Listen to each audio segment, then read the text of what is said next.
कैमरे के सामने किस प्रकार से बोलें। जैसा कि आप जानते हैं दुनिया में 50% ऐसे लोग हैं जो कैमरे के सामने बोल नहीं सकते, जिनके पास बहुत नॉलेज है, जो बहुत कुछ जानते हैं, लेकिन मेन प्रॉब्लम आती है जब वो कैमरे के सामने बोलते हैं तो उनसे बोला नहीं जाता। इसके साथ साथ अगर वो बोल सकते हैं तो वो कैमरे के सामने नजर नहीं मिला सकते। तो इसी बीच मैं ये वीडियो लेके आया हूँ, वीडियो को पूरा वॉच करना, काफी इंटरेस्टिंग वीडियो होने वाली है, आपको बहुत कुछ सीखने को मिलेगा। वो अगर कहते हैं ना कि अगर बताने वाला अच्छा मिल जाए तो इंसान कहीं भी जा सकता है।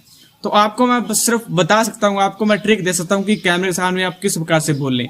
इसके साथ साथ मैं मेरा खुद का एक्सपीरियंस बताऊंगा आपको कि मेरा एक्सपीरियंस किस प्रकार से रहा है, मैंने किस प्रकार से कैमरे के सामने बोलना सीखा है।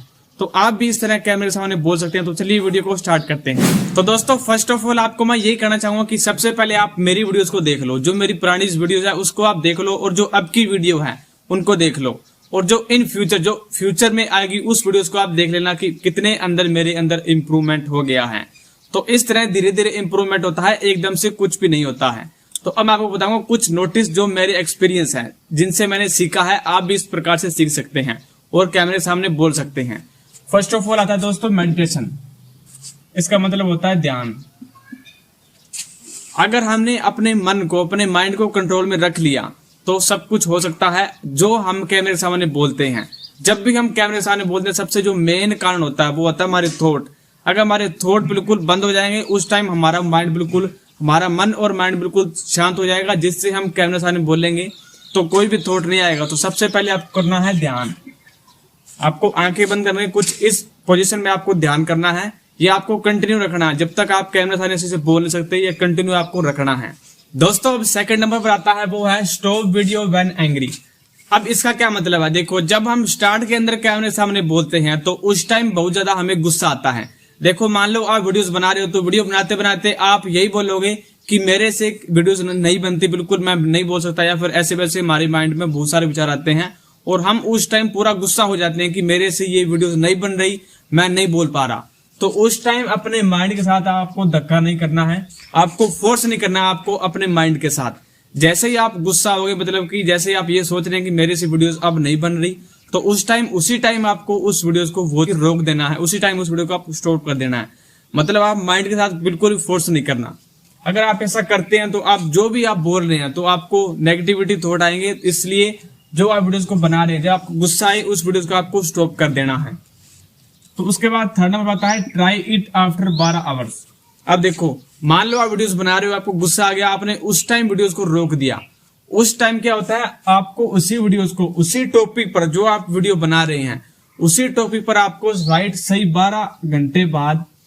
12 घंटे बाद आपको उसी टॉपिक पर वीडियोस बनानी है, उसी पोजीशन के अंदर।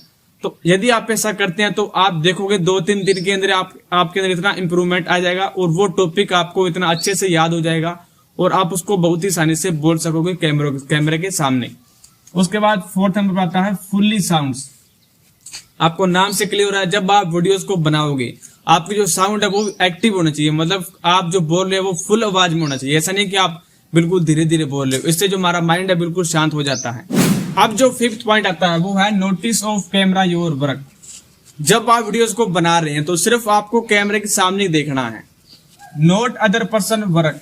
आपको ये नहीं देखना कि दूसरा मुझे देख रहा है कि या फिर दूसरा मेरे बारे में कुछ सोच रहा है, या फिर कोई और काम कोई कर रहा है, आप उसको देख रहे हैं और आप कैमरे सामने बोल रहे हैं। तो ऐसा आपको नहीं करना, आपको सिर्फ कैमरे के सामने ही फोकस को रखना है और अपने काम पर ही ध्यान देना है। ऐसा आपको नहीं सोचना कि दूसरा मुझे देख रहा है या फिर दूसरा कोई और मुझे मेरे बारे में क्या सोचेगा।